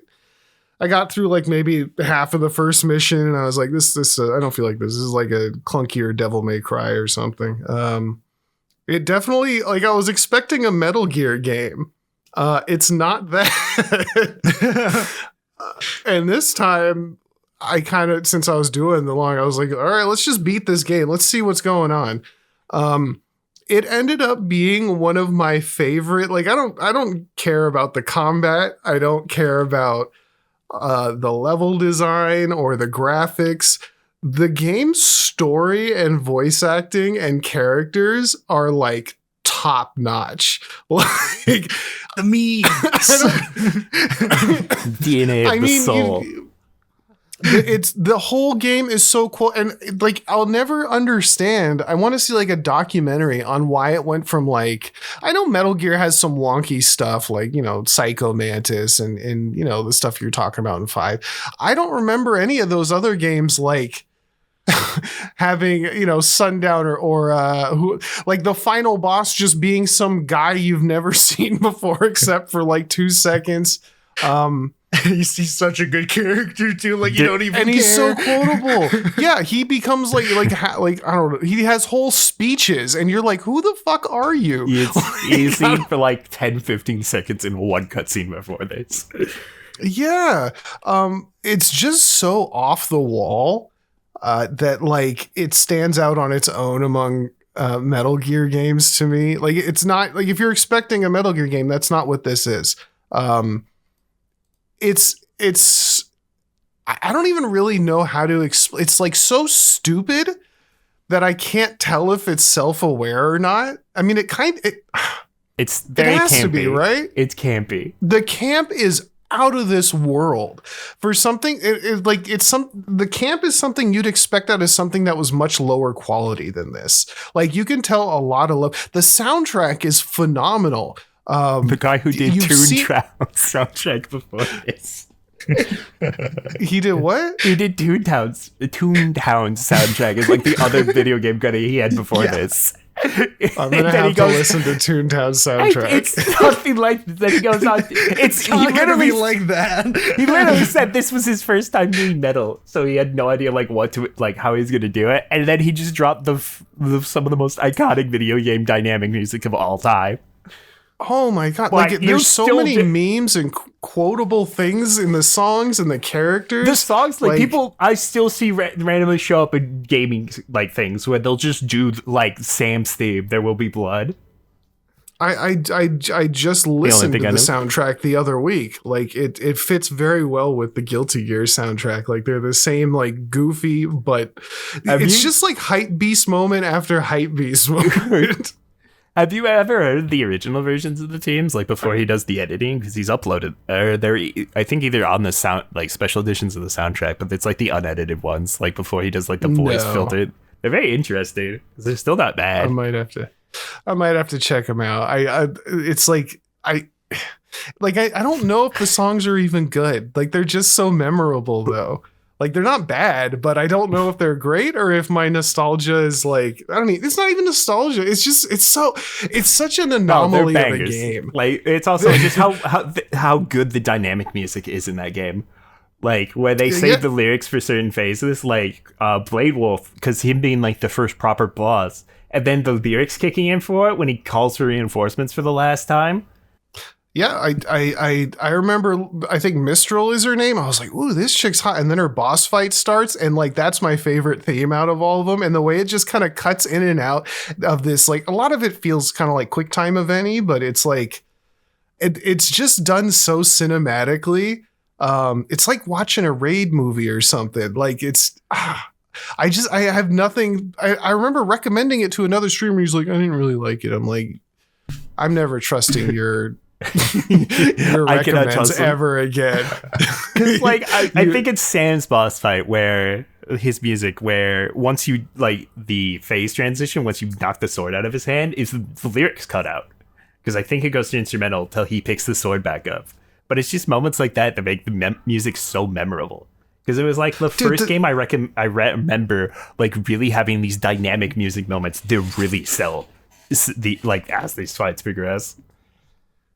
It's just so crazy cinematic. I mean, even the like standing here with he's punching Armstrong in the chest, like I keep wanting to replay it just to get the it'll never be the same as being like 18 hours deep into a 24-hour stream. Dude, the fucking, like, me and Lionel are watching your stream. Like, we're cozy, we're all cozy. And you get to the Sundowner boss fight and just proceed to shit the bed for 15 minutes because you don't understand how his shield works. Will always be one of my favorite moments of you playing a game. Because you're just like, what the fuck am I doing? And we're telling you how to do it. And you just keep doing it wrong. You keep exploding. And all of a sudden, it's not because I didn't understand how the shield works. It's because the game doesn't, like, you never have to learn how the sword, your main weapon, you never have to learn how it actually works until like halfway through the game. So I was just, they incentivize it because like the little hands and everything that you're supposed to cut off, like that's what's supposed to try to teach you how to like maneuver the sword and actually properly aim. I said you didn't have to know, and I didn't have to know, so I didn't know. I'm not disagreeing with you. I'm just saying like, there's an attempt. Yeah, but that is the first time that it's actually like a requirement. To do it. And that's why I got stuck. It is like 4:30 in the morning. You're 18 hours deep. We're dying in Discord. We can't breathe because you're losing your mind just over and over. Like, what am I doing wrong? And we're trying to type while asphyxiating in Discord because it's the funniest fight. Because I said to Lionel before the fight started, I'm like, I wonder how he's going to do in Sundowner, because Sundowner is considered like the easiest boss because he has the lowest HP value of any boss in the game. And like it's just gonna be a Red Sun's a good song, but we're probably not gonna get to hear much of it because he's probably gonna run him over. And then just the most beautiful gaming experience journalist moment happened where you're just like, what am I doing wrong? Yeah, guys, your Devil May Cry music sucks. It just never plays any like the lyrics or anything. It's awful. I was on my Dark Side Phil arc. I was just like not understand because you really do not like the mechanic is you start with a fight with somebody, if I remember, and then like there's these little focus moments that pop up, and it's like slash your sword, and I'm sure it tells you exactly how to do it properly. But when you're streaming, people don't realize that you're like dividing your attention. It's not the same as just sitting there playing a game. So you'll play through a whole ass game and you won't remember anything about it. People don't think about that. Yeah. You're right. Shut up. y'all are just because this is what I'm saying. People don't believe it, but it's true. So you're just like, you can just focus mode and then just wiggle the analog stick and it slashes, and that's all you need to do. Then you get to this boss and it's like, you don't just wiggle it. You're supposed to like aim it and let go, and it does like the right. And I didn't know that until it took a long time. I think it was like a straight like 30 to 45 minutes. It probably was took 15 minets, like 15 straight minutes of fighting Sundowner before you got through the shield. And I will always remember that because Kyler was laughing so hard, I could hear him rotate into his chair and become muffled. because of the way you were sitting. I always remember you going like quiet because I could hear you laughing into your chair because we were dying. Oh, it's also great because the whole time Sundowner's making fun of you, and he's like, Yeah, I'm fucking invincible. Like, "You ain't shit, Raiden." He's got that wonderful. I said his voice. He has his voice lines in Guilty Gear for Leo. You can change it, and it just fits so well. Man, I have nothing but kind things to say about this game. In the right setting, I guess. I guess it's kind of like when you're watching a bad movie with friends and you guys are just having a great time ripping on it. It was the same kind of vibe because it's not like your life won't be changed for the. It might be changed for the better by playing it. You're not going to like change your outlook on the world because of it, even though there's all these lofty speeches, but it's such camp and it's so earnest in its camp. That's what it is. Like it's goofy, but it means to be, but also it's taking itself so seriously. Yeah. it's also like crazy in retrospect because the game's like roughly like 8 to 9 hours, like for your first playthrough. And literally like 50 minutes of that is the final boss and all the crazy shit he does. Like including the unedited part in that boss fight where they literally play like a crowd cheering sound in context. The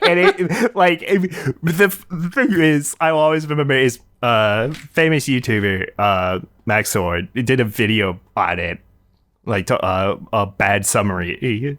But he had to specify that he didn't edit that in because of how crazy it was. Like, there's so many moments where he has to go, where it just goes in-game dialogue. Like, or this is not edited because the game is so absurd. Because Sundowner being like, and I'm very in touch with we're all kids are cruel, Jack. And I'm very in touch with my inner child. Like, all of the weird lines. Or like the actual line in the game of like the good old days after 9/11. Like there's so many absurd lines that like that doesn't even raise eyebrows when it's said because of the context of the scene. It's great. Yeah, it's crazy that he can be like such a memorable boss. And like you said, like he's in the game for 15 seconds before you get to that hour-long end boss fight. Like, and they don't talk about him. They don't really like mention him. He's not, you have no idea who he is when he shows up. It's very, it reminds me of like, I don't know which one, Endgame, where he's like, oh, you ruined my life. I have no idea who you are. But he's so memorable afterwards. Like, Senator Armstrong, like that's your boy. Not really. But No. And then Metal Gear Rising just randomly exploded, in like 2001? It like had a huge resurgence in popularity. I don't know if it was too. I know what was really crazy is like right after I finished that stream, the memes for like Metal Gear Rising suddenly blew up. I don't know what happened. Maybe there was a sale and somebody else famous played, but I was like, it was me. I played it, and then suddenly I saw a billion memes of it. I was like, oh, neat. And it wasn't like that thing where you suddenly see something that like you buy a car and you see all the same car. No, it was like really popular everywhere. It did. Yeah, I don't know what it was either. It exploded. It was crazy.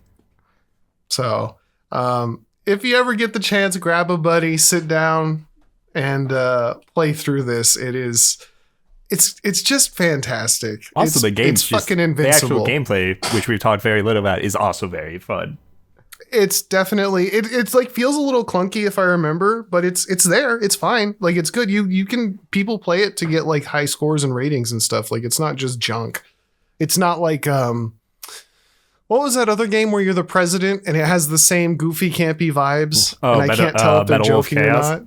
Metal Wolf Chaos. Like that game is also goofy and campy and has like really memorable stuff, but it's not super fun to play because it's not really about that. I don't know. I've never seen a game that was like as cool and stupid and funny and like emotional. Like the Sam fight was like emotional. It's such a good cap off to Sam's character because he's like one of the only characters that shows up a few times throughout the game. Yeah, you kind of develop an attachment. You see why he's doing what he's doing and why I don't know if he's letting you kill him, but he's like okay with it. If I remember. He's just the winner. The winner is right. Is basically his is beautiful. Yeah. Because also he's the only like boss fight you fight twice, because he kicks your ass at the end of the prologue, and so you've been waiting the entire game for that rematch, and it is probably like one of the standout fights. And it's just so cinematic. Everything is. Yeah, and that final flex where they realize that Sam's actually just mostly human. He only has an augmented arm. And that's not by, he had to get it too, is the other thing, if I remember correctly. Yeah, because he had a human arm before. Yeah, you've actually found out how and why he got that in his DLC. Yep, it's wild. Yeah, I have nothing but love for this game. I would highly suggest checking it out. That's pretty much, I mean, there's other games that we'll talk about probably that are more of a group thing. But that's pretty much it for all the games I really wanted to talk about. Okay. I can go next. I actually have one of those group thing games, because all of us have played this one, and I'm very sad to mention it. Hell yeah, Overwatch. kidding. Overwatch is definitely one of my favorite games I've ever played. And this is Overwatch 1, not Overwatch 2.0 or 2 or whatever. Not Overwatch again, because we don't want the 2 there anymore. This is like the OG Overwatch. Is definitely like one of my favorite games. And you know what's funny too? I've never actually talked about this before. I remember that time when Overwatch came out, everyone would clown on it, saying it was like really bad. I was one of those, and I never played it before. And then I finally played it, and I'm getting addicted to hell to Overwatch. I really, really liked that game. It was the first game that I like played as a multiplayer competitive game. Because before then, I didn't really have one. Like I never played multiplayer Call of Duty.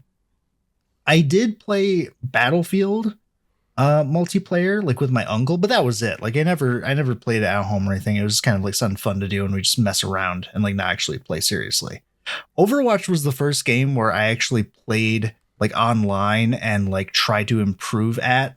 It was one of the first games I actually even like tried to really get better, and like started watching videos on like how to improve at the game, and eventually got into the esport of it too. And I own like a jersey for J.J. Onak.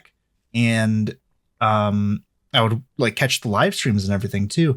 Overwatch was a really, really huge part of just my entire gaming experience. I put over 1,000 hours into it easily. And even now, I can't really say like if there was one thing about it that made me love it so much, but it's just kind of a mix of everything, from like how good the characters are, how good the game feels to even play, the kind of team aspect of it, and like teaming up with like doing these cool combos with strangers online. You don't even have to talk, you just know, and you end up getting this cool like team kill off of it. Was really the best. And also it was how I met Fliz too, as well, was through Overwatch. Yeah, that used to be my main streaming game. Much to his detriment, it's how we met. Yeah, poor guy. Yeah, no, I get it, man. I probably have 4,000 hours in Overwatch across PS and PC. Yeah. Doesn't mean I'm 4,000 hours good. That's just I loved it as much as you did. I didn't do the league stuff, but I think I quit playing on it was the first game that I ever really tried at it as well. And there was one day where I think I was Diamond on PlayStation, and I had the day off of work, and I woke up at like 10 a.m. and I played until like 9 p.m. and I only like went down 45 points. And I went like, I think I'm done. Like this was a whole day. I did nothing with my life. And I think that's when I really put it down on PS before I picked it up again for streaming. And then the Overwatch 2 thing happened, and that's when I was done again. Yeah. It's just like straight over me. Yes, I love that part.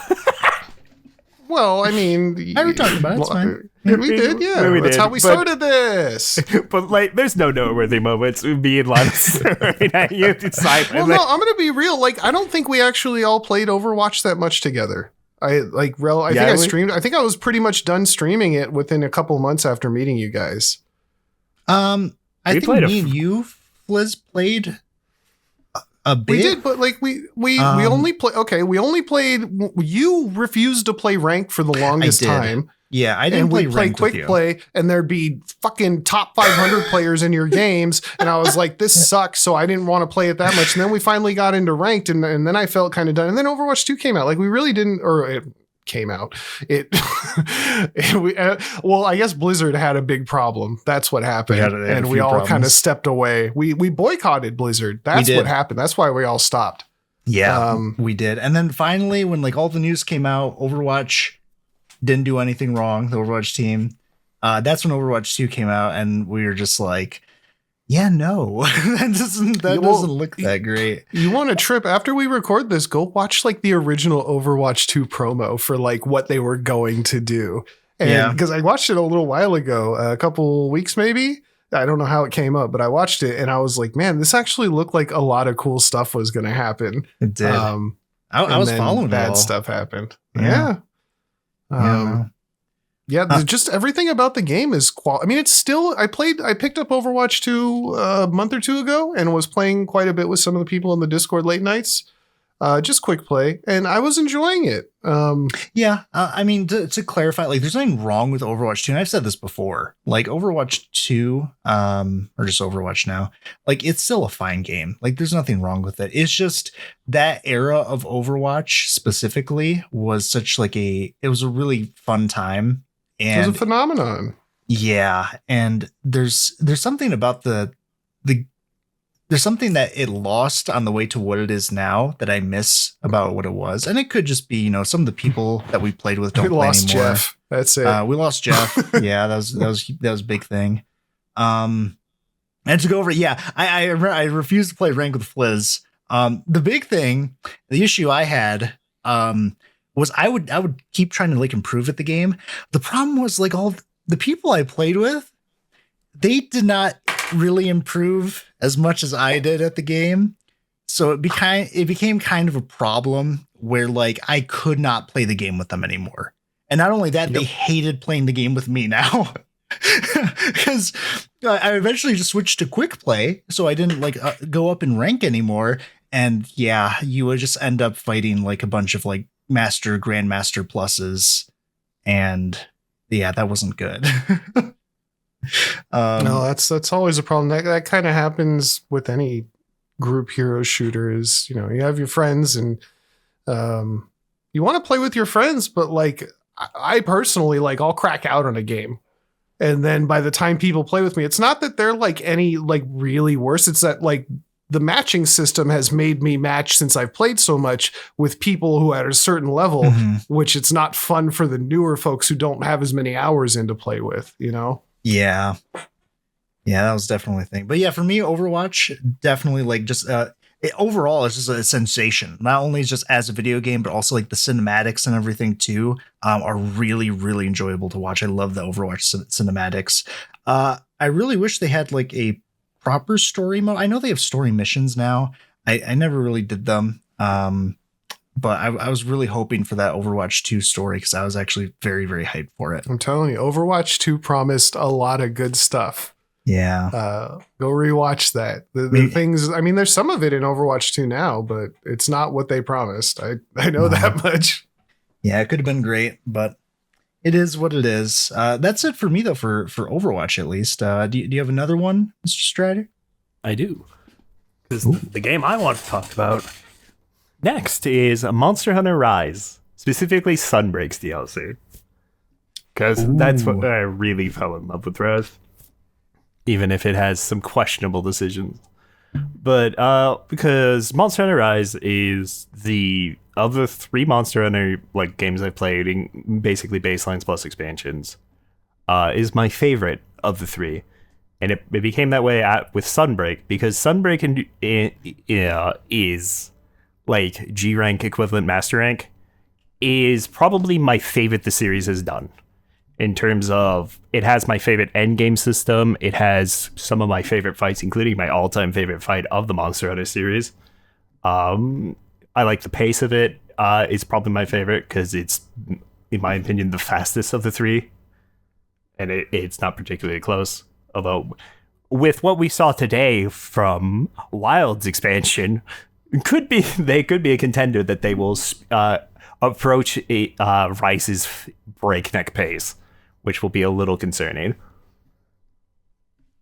But the thing that puts Rise, I think, above is just mostly the pace of the fights is what I consider. Because in Sunbreak's DLC, and a lot of what I remember is like late game investigation in equivalent, which is curio hunts and curio monsters, which is that game's version of tempered monsters. And I'm not too sure if you guys are familiar with it, with how curio monsters work. Ryan, remember, but I don't think I am now. So the way curio monsters work is that all of them will inflict a status on you called I forget what it's actually called, but it basically limits the amount of healing you get from items. But you will recover HP by attacking. And during this time, when the monster becomes enraged, there's certain parts, segments that will glow red, and you're basically rewarded to stay aggressive and stay on top of the monsters and aim for those spots.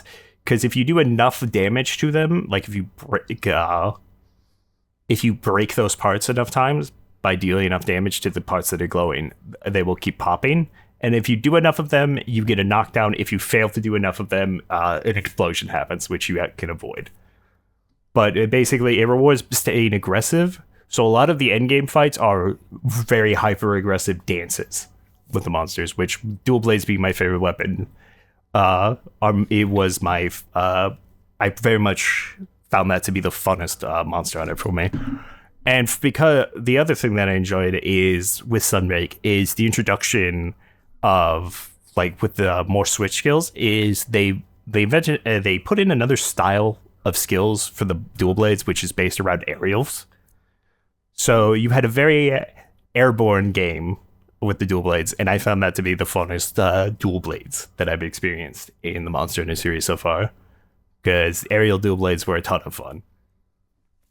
Also, the build crafting and curio system that came, where you can basically like improve your weapons and armor in specific ways by hunting curio monsters, where there's like a whole end game system that's built on top of it to help tackle the curio investigations, which scale up to completely absurd degrees, like level 400 monsters, which are basically you have to do the monster perfectly or you lose, because they will kill you in one hit. I don't remember if I got to that point. I think I did. I don't remember, to be honest. I'm trying to think. It's been a while since I played Rise. Because it's at the end of the Sunbreak expansion. Is it? I don't think I got there then, because I played through up to Sunbreak, I'm pretty sure, but I was not a fan specifically of playing the Greatsword in that game. Yeah, because I think the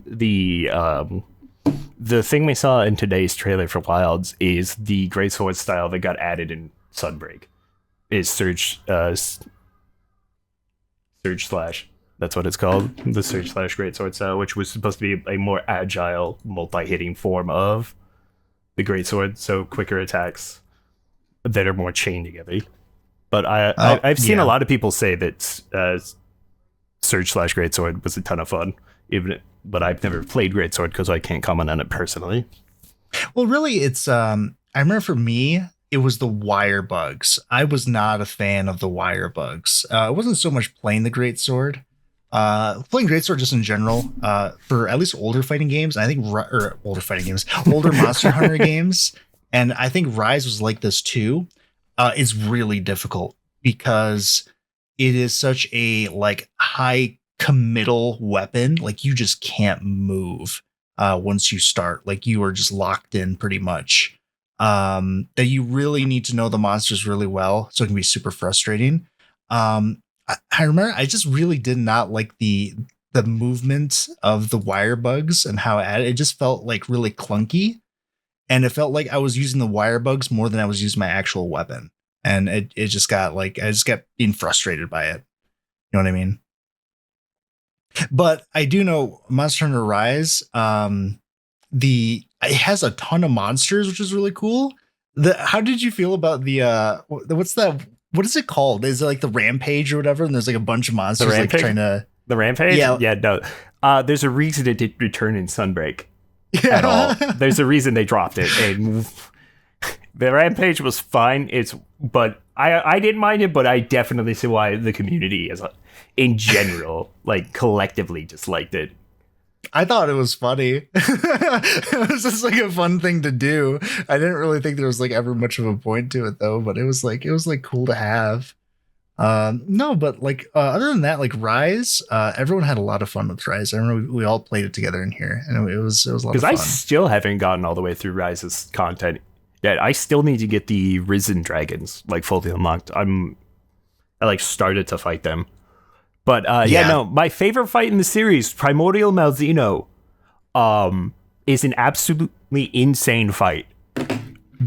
Is the way Malzeno's fight works is that, or at least the part that I always remember, and I got to play through it with someone for the first time recently, and I warned him, when Malzeno gets to his last 20% health, it is going to enrage and it doesn't stop. And this dragon is capable of just flat out teleporting. It is an anime battle where he is almost as fast as Dual Blades are. Oh my gosh. Like, it is a constant knife fight with him, because he'll get tired for a few seconds after like his biggest attacks, which are your big damage windows. But when he enters that final phase, it is my favorite fight in the game, in any of these games. Because it is just a constant fast dash and like fight where there is no downtime. It is like 100% go the entire time, and any mistake will be fatal. So it is, and it's like he is the Primordial Malzeno was the final normal monster released, like for the title updates for Sunbreak, and it is such a great send off, because it also helps that the flagship monster Malzeno gets to be in the spotlight when it ends. Which didn't always happen, because as cool as Fatalis was, it's kind of sad that Velcana got shoved to the wayside for it. Yeah, it's but true. Malzeno got to show why he's considered like one of the fan favorites, and he has since remained one of my favorite elder monsters in general, and my all-time favorite fight. All right, hell yeah! But that about covers it for Rise for me. Did you have anything else you wanted to talk about, Kyler? My last one is going to be my favorite fighting game of all time, Guilty Gear Strive. All right. Man, I don't know what it is about Guilty Gear. Because I've tried buying out like a couple fighting games. I've tried Dragon Ball FighterZ. We played the Grand Blue one. I've played that. I've tried Street Fighter 6 now.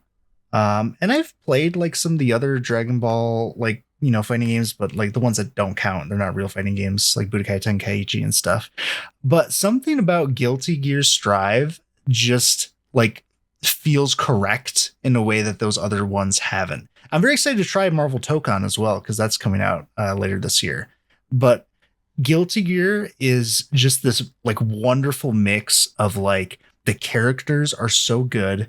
Their designs, the music for the game and for each character as well is fantastic. The art is amazing. The animations are good. I love the mechanics for Guilty Gear. I feel like the game is actually like really well balanced as of 2.0, even though they shot my character into the dirt. You basically picked this character up just to be able to say this too, which is really fun. Yeah, that's right. I'm punching down. What do you mean punching down? You're at the bottom of the tier list. There's nothing for you to punch down there. That's how far down I am. I'm on the other side. No, Guilty Gear Strive is definitely like a top tier game for me. And I even remember like way back when they had that survey of like, what do you want like for like an update to this game, or like, what do you enjoy? What don't you dislike? I remember it was one of the first times I've ever done like a survey like that for a game. It's definitely the first time I've ever like left a personal message where I said, I don't know what you guys did, but you struck gold with this game. This is one of the best like fighting games I've ever played because I've dropped all the other ones. So keep doing whatever you're doing and don't nerf Potemkin because my friend Fliz loves Potemkin. And then they buffed the hell out of him. So someone must have read it. They said, give Potbuster armor. And I was like, never mind. Stop it. Stop praying for my grandpa. He's too strong. He's broken out of the casino. Please stop praying. There's something to be said about the fact that like, and I was talking about this earlier today but like, I've known you guys for what, 3-4 years now? Dang, almost 5 now. I don't know. Doesn't matter. I've never heard you get angry at a video game. No, like you're always very like, all right, there's a way around this. Okay, well, you don't even like take it seriously. And the amount of times I've heard you smack your chair, or so you say, and like I can just feel the animosity as you sit silent in the Discord, being like, oh, "Fucking jam, I hate this game." Like, the fact that it that it invokes like this level of emotion out of you says so much about how, I mean, we talk about this fucking game every week. We can't stop ourselves. I go to work and I'm like excited to come home, and the first thing I do is play an hour of Guilty Gear. It's Dude, like, and that's I've been playing since right release. Now. Like, I'm looking at my rank. It's just the characters, the music, the design, the look, it feels good. And I'm like you, I've played all the other ones, Tekken, Street Fighter, all of them. Not Mortal Kombat. This one just pulled me. I've been playing since release, since you guys said, hey, Fliz, there's this game coming out, and it's got this character called Potemkin that seems right up your alley. I've been playing since day one, and I put it down like every once in a while, but like it's never been uninstalled. It's just there always waiting for me. And I'm always I just, even though there's some weird things like the 3v3, I don't understand why that's still there. Even though the lobbies are kind of whack and you know, there's issues with it, but that's like my favorite game of all time right now. I can't say enough good things about Guilty Gear.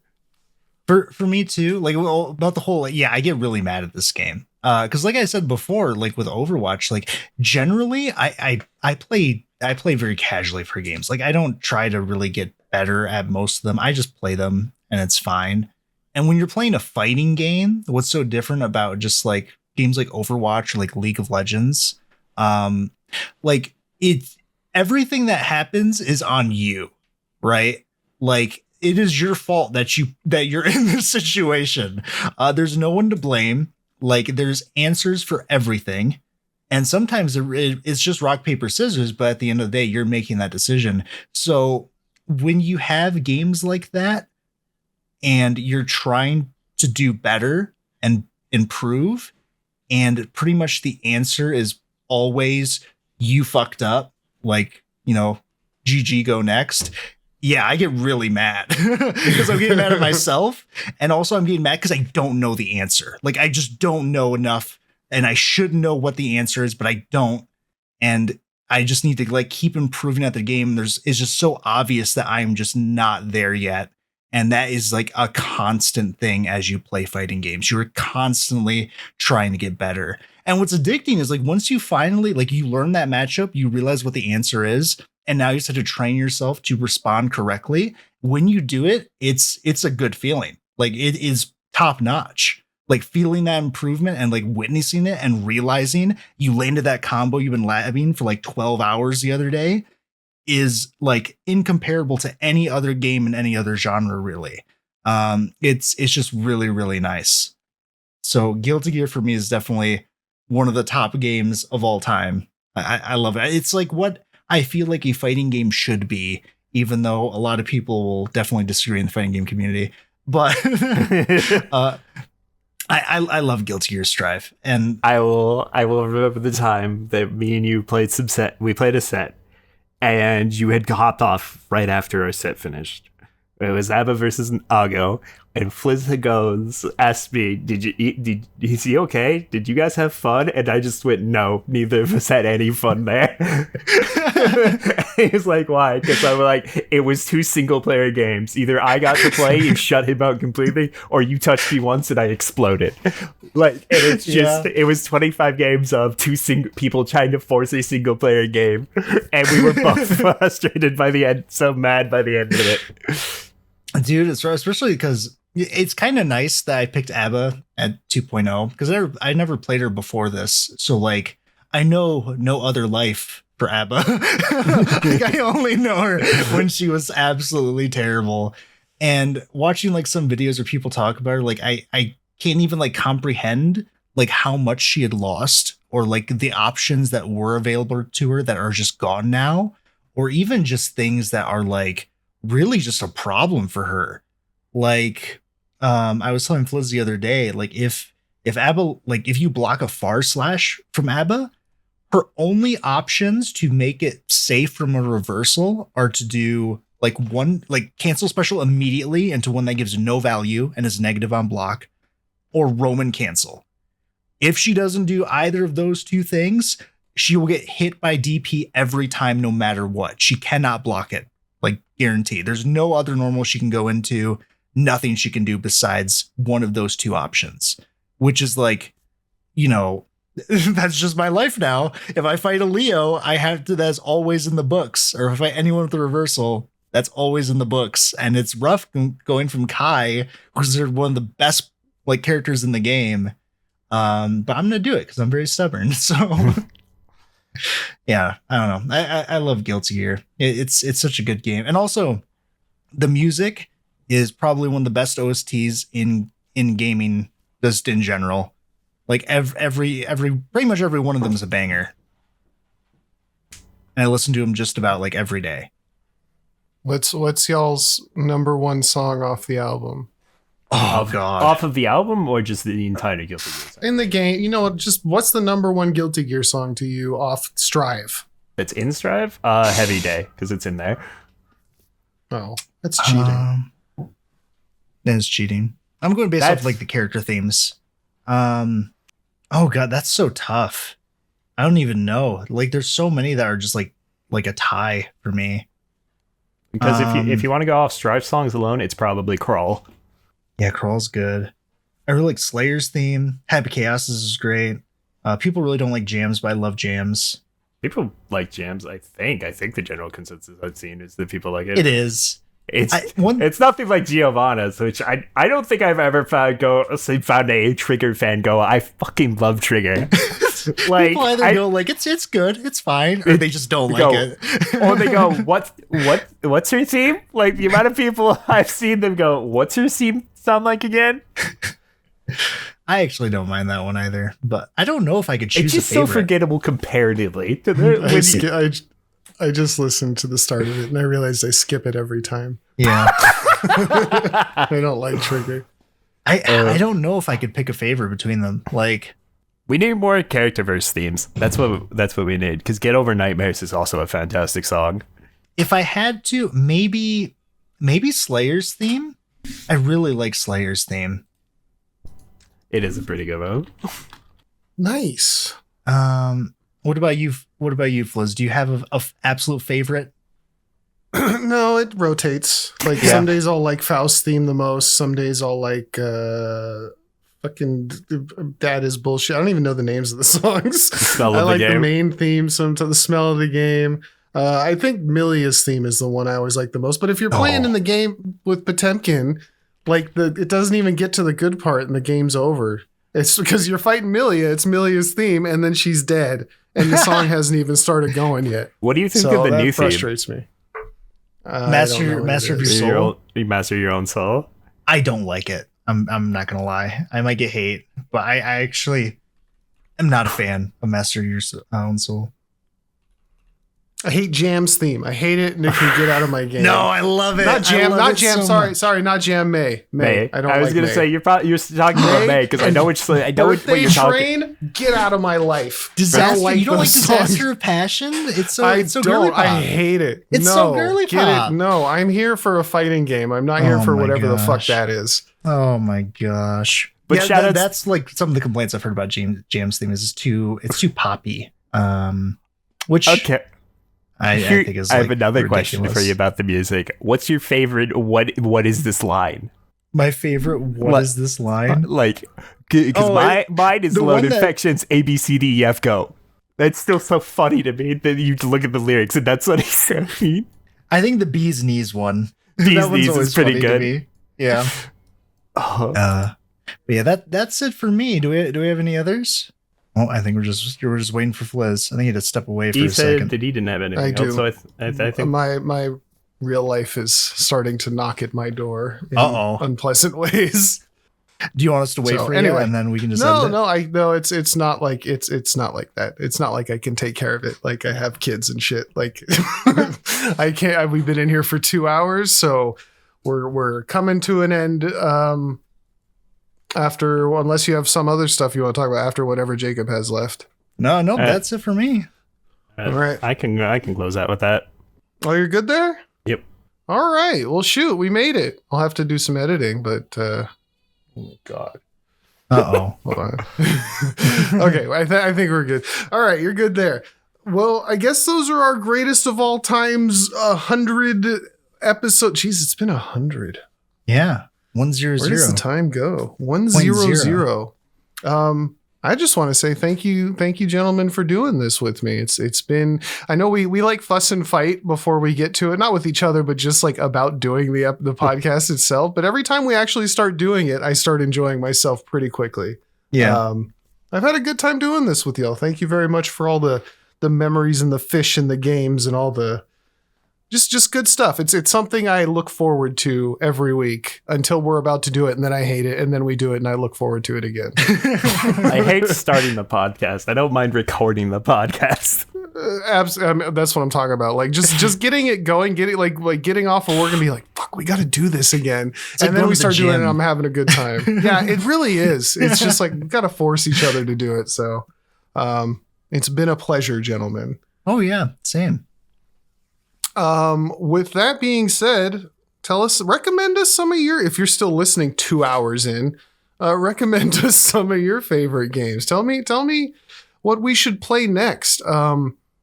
Speaking of little special surprise, I got an email just now where I got accepted into the Legend of California alpha or beta or whatever. Oh, So next week on the 12th, I should have access to try out Jeff Kaplan of Overwatch fame's new game that I've been excited for and was mad at Asmongold for. And I've been in this hate-love relationship.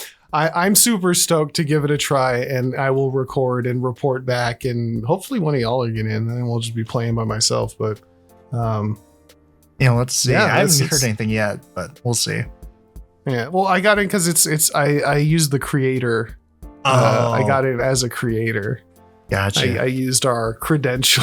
Oh, you're cheating. That's how you got I'm in. not cheating. I applied to 3 or 4 different web pages trying to get into this thing. Like I tried everything, and I finally. So anyway, we'll report back on that when it happens. Also, we have Sleepy's review, which is probably going to go up before this, so go check that out. Also, I forgot to mention. Jacob was talking about Xenoblade. Yep. Is that what it's Yep. called? I forgot. He did a whole episode on it. So if you're interested in that, go check that out.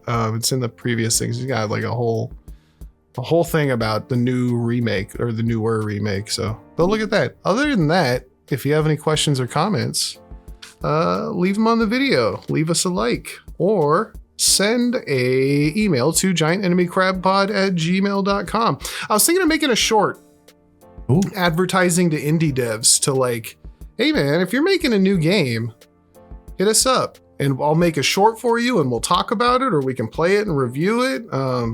That'd be pretty cool to get something like that going on. Yeah, we've done episodes about them before. Like Aaron Shore. And Yeah, you have Aaron Shore. That was one. I told you to ask that guy for an interview and you chickened out on me. You said, no, he's too busy. It's a single player Momorpaga. Did you? Yeah, I told you. I You said don't no. remember You that. shut me down. Oh. You shut down my creativity and ingenuity. Actually, How dare I'm you. planning to go I play it can't try- again because the raid update's coming out soon. So Ooh. I need to play it. I gotta play it some more. It's like I can't trust either of you. Why? Well, I mean, that He lies doesn't- like a that has nothing to motherfucker. do with the podcast. No, on whether or not you asked him, because I'm like, I'm not sure if you did because I don't remember, but I also can't trust him to say no. Because he I would just lie don't through remember. his I- teeth. You know he what? probably That's- did. That's kind of fair because I am not a liar, but I do forget a lot of stuff. That's you So- forget he lies. Like that's why I can't remember. Like, Schrodinger's interview. Did it even happen? Who knows? Find out next time on the Giant Enemy Crab podcast. Anyway, thank y'all so much for listening. Like I said, leave a like, leave a comment, leave 5 stars. I've been seeing some more 5-star ratings on Spotify. Thank you so much for those. Anyway, Nice. we need to leave. I need to leave. I have a kid screaming. I'll catch y'all later. Goodbye. Goodbye. Bye.